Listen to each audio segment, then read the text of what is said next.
Olá a todos, estou gravando esse vídeo aqui para a gente poder falar um pouco sobre dinâmica externa do planeta.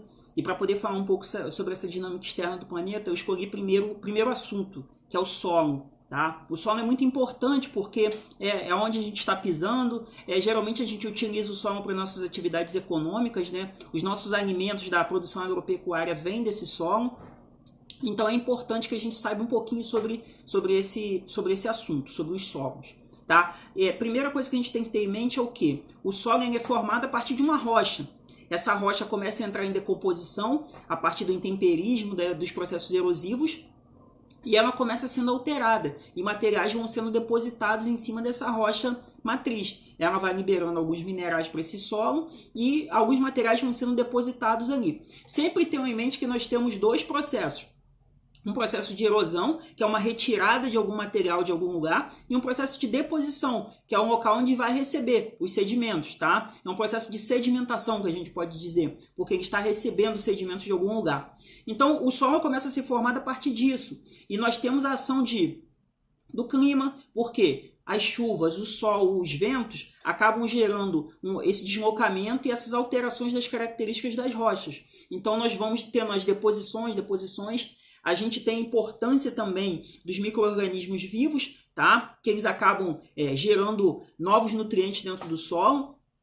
Então o solo vai se formando em algumas camadas. Então eu vou diferenciar para vocês assim, de forma bem básica, assim, não vou chegar a fazer várias divisões de solo. É importante que vocês tenham em mente o quê? Que nós temos uma camada que é chamada de horizonte O, que é o horizonte orgânico, e nós temos uma camada de horizonte A, que é uma próximo horizonte orgânico, mas que ela também tem matéria orgânica bastante, assim, em relação ao uso, né, daquele solo. E nós temos as outras camadas que elas vão se aproximando cada vez mais da rocha. Então elas acabam tendo mais mineral do que matéria orgânica. Então elas acabam tendo dificuldade quando você precisa usá-las em algum processo. Então sempre tenha em mente o quê? As camadas mais superficiais, elas têm mais nutrientes, que é o que acaba sendo importante para a agricultura, tá?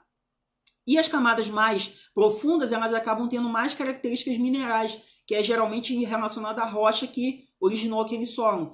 É importante que vocês tenham em mente também que o solo pode ser mais compactado ou menos compactado. Isso está relacionado ao tipo de material que é formado o solo. Por exemplo, os solos arenosos, geralmente eles são mais porosos, ou seja, eles têm mais buraquinhos para que a água possa infiltrar nele. Enquanto que os solos argilosos, eles são mais compactados, ou seja, tem menos poros, só que a água não infiltra neles, acaba ficando ali depositada na camada superficial e ela vai infiltrando aos poucos.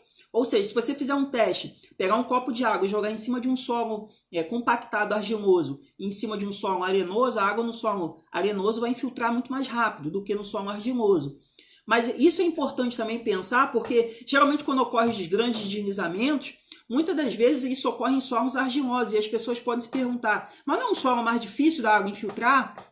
Sim, mas se você passa por uma chuva muito constante, que dura muito tempo, aquela água ali vai infiltrando devagar naquele solo e acaba que depois que está muito úmido, a argila acaba se tornando muito mais vulnerável a um deslizamento do que até o solo arenoso, que geralmente ele sofre mais com esses processos de infiltração de água. Então sempre tenha em mente o seguinte, em relação ao solo, você pode ter infiltração e você pode ter escoamento superficial. Geralmente os solos mais porosos facilitam a infiltração e os solos menos porosos facilitam o escoamento superficial.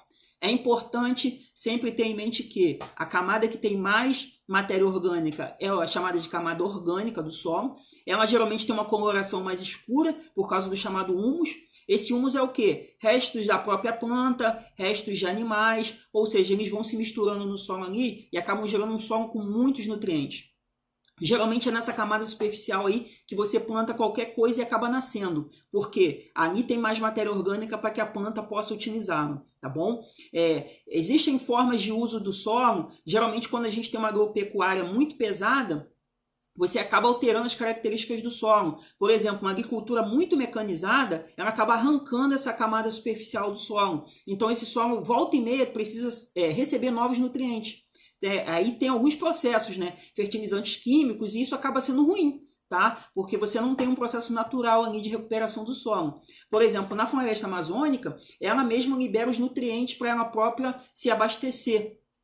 ou seja, para ela renovar os seus processos ali em relação à sua vida. Tá? Então a própria floresta gera nutrientes para aquele solo que está ali. Então por isso a importância de você ter vegetação no solo. Quando você não tem essa vegetação, você acaba tendo algumas características ali que acabam se perdendo. Tá? Você perde muito mais material, os processos erosivos aumentam quando você não tem vegetação, e a camada orgânica também acaba sendo retirada com muita facilidade. Tá? Por isso que é importante que você tenha práticas de recuperação desses solos. Tá? E existem algumas práticas e eu vou tratar delas em um outro vídeo, para que não fique tão longo esse vídeo aqui, tá bom? Fiquem com Deus e até a próxima.